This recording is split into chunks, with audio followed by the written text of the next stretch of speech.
মার্কিন নিষেধাজ্ঞার কারণে পাকিস্তানের করাচি বন্দরে আটকা পড়ে আছে ইরানের হাজারো কন্টেইনার।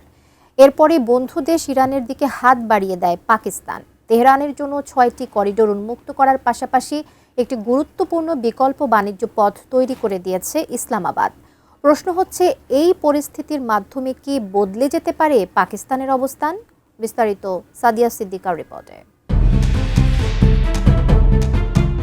যুক্তরাষ্ট্রের কঠোর সামুদ্রিক নিষেধাজ্ঞার কারণে করাচি বন্দরে ইরানের প্রায় ৩,০০০ কন্টেইনার আটকে পড়ে। আর এই ঘটনায় বিকল্প হিসেবে 6টি স্থল করিডোর উন্মুক্ত করে দেয় পাকিস্তান। এর মাধ্যমে ২০০৮ সালের একটি দ্বিপাক্ষিক সড়ক পরিবহন চুক্তি পুনরুজ্জীবিত করে পাকিস্তানের বাণিজ্য মন্ত্রণালয়।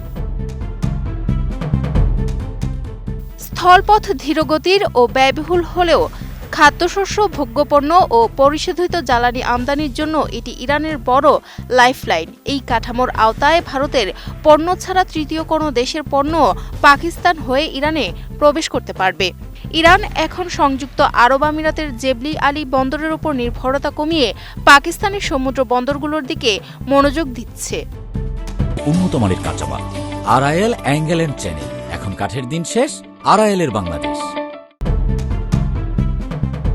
এই নিয়ে আর্থিক বিশ্লেষক জিশান শাহ বলেন, ইরান আমিরাতের সম্পর্কের টানাপোড়েন এবং ইরান যুদ্ধের কারণে জেবল আলী ও আব্বাস বন্দর অচল থাকায় পাকিস্তান আঞ্চলিক বাণিজ্যের কেন্দ্রবিন্দুতে পরিণত হওয়ার সুযোগ পেয়েছে।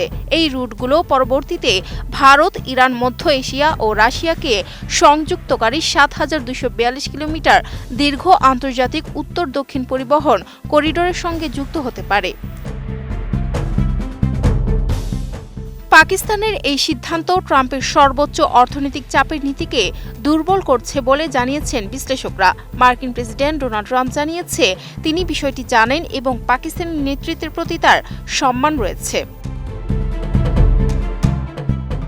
ইতোমধ্যে পরীক্ষামূলক একটি চালান উজবেকিস্তানে পাঠানো হয়েছে, যা হরমুজ প্রণালীর সংকটে থাকা পাকিস্তানের অর্থনৈতিক কাস্টমস রাজস্বের মাধ্যমে কিছুটা চাঙা করবে। তবে ব্যাংকিং ব্যবস্থা, লেটার অফ ক্রেডিট ও বীমা সুবিধা না থাকা এবং যুক্তরাষ্ট্রের সেকেন্ডারি নিষেধাজ্ঞার ঝুঁকি বড় বাধা। তাছাড়া পাকিস্তানের উপদেষ্টা জুবের ফয়সাল আব্বাসি জানান, এই করিডোরগুলো সাধারণ কার্গোর জন্য উপযুক্ত হলেও জাহাজের মতো ট্রাকে ২০ লাখ ব্যারেল তেল পরিবহন সম্ভব নয়।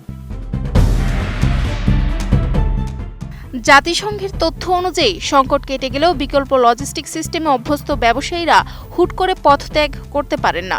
ফলে হরমুজ প্রণালীর সংকট কাটলেও পাকিস্তানের এই জরুরি স্থল করিডোরগুলো টিকে যাওয়ার সম্ভাবনা প্রবল। যতদিন নিষেধাজ্ঞা থাকবে, ইরান দুবাই না ফিরে পাকিস্তানের রুটগুলোই ব্যবহার করবে। Sadia Siddika, ATN news.